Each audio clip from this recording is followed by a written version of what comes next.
Salut les filles! Alors, de façon très exceptionnelle, je vais faire un format assez particulier aujourd'hui pour euh, remercier en fait, déjà vous remercier pour toutes celles qui euh, participent en faisant donc des commentaires, voilà, en faisant des commentaires sur les vidéos que je publie régulièrement. Et un bonjour très particulier et surtout merci à Vanessa qui finalement me tend une perche très intéressante pour aborder le sujet donc de la quantité de cheveux que l'on perd au cours d'une journée.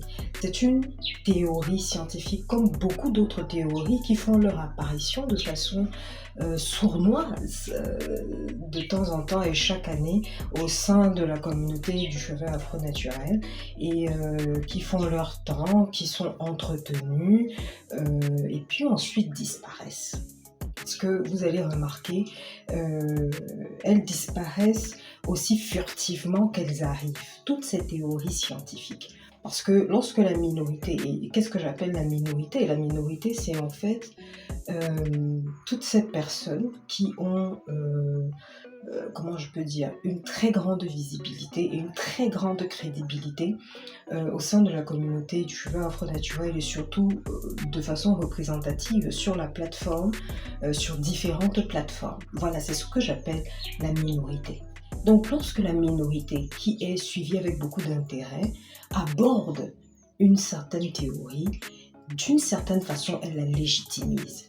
C'est pour ça que je prends le temps vraiment de faire ce processus de déconstruction parce que j'ai compris que il y a beaucoup parmi ces théories-là qui ralentissent énormément l'évolution de certaines naturelles. Et comment je le sais? C'est-à-dire, je commence déjà par là avant de rentrer dans le vif du sujet. Comment je le sais?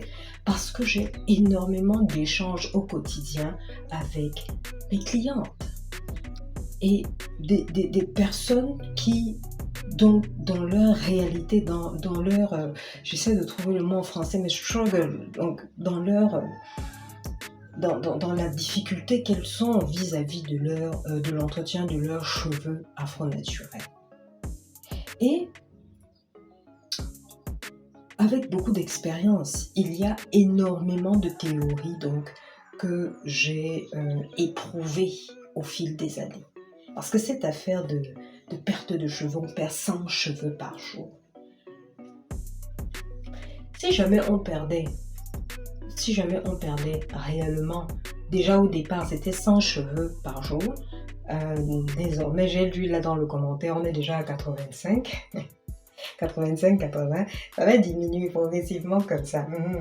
C'est exactement la même chose quand on a dit que oui, à l'année, on prend 12 cm, ensuite on est descendu à 10, ensuite 8, et ainsi de suite.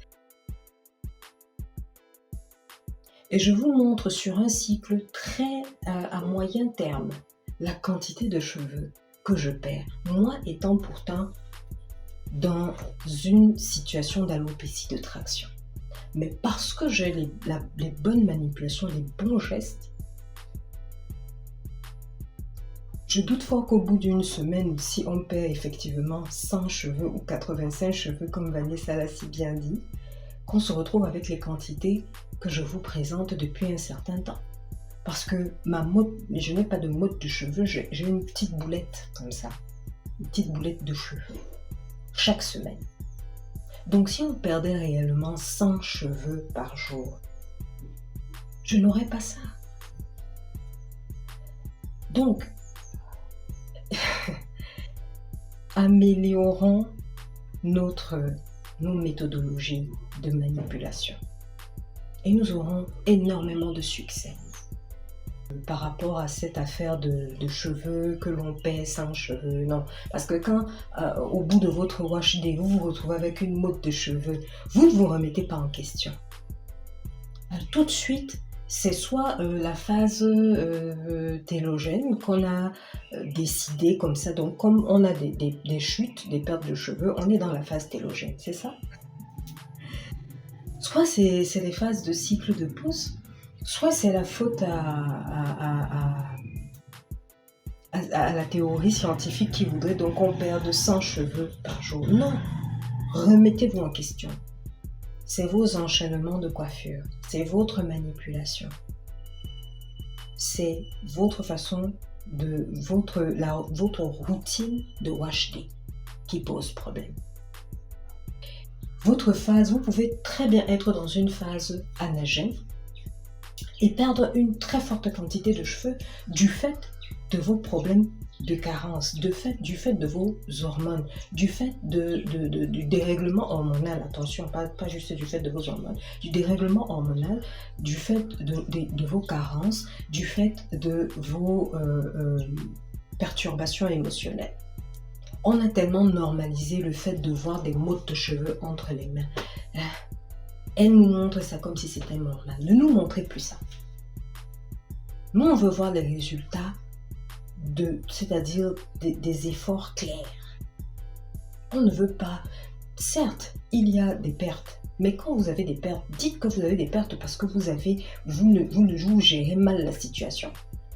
Ne dites pas que vous avez des pertes, d'aussi fortes pertes, parce que il y a une théorie scientifique qui existe. Non, là-dessus, je ne suis pas d'accord.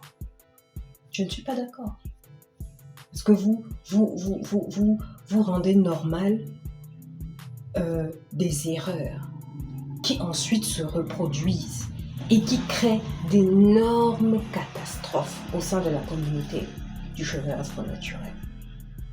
Donc voilà ce que je souhaitais développer assez rapidement parce que je vais rentrer dans les détails dans des vidéos avec des preuves claires, avec des éléments clairs, voilà, pour complètement déconstruire ce mythe de la quantité de cheveux perdus.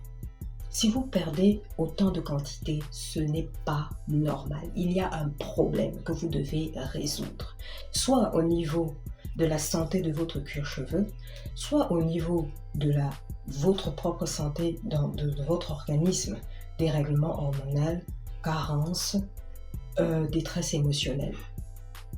Il faut résoudre ça. Il ne faut pas venir nous montrer, soit au niveau de votre mauvaise manipulation. Il ne faut pas venir nous montrer des mottes de cheveux et ensuite balancer ça en nous disant que non, c'est normal, c'est la théorie scientifique qui dit qu'on perd 100 cheveux par jour. Et donc voilà. Non.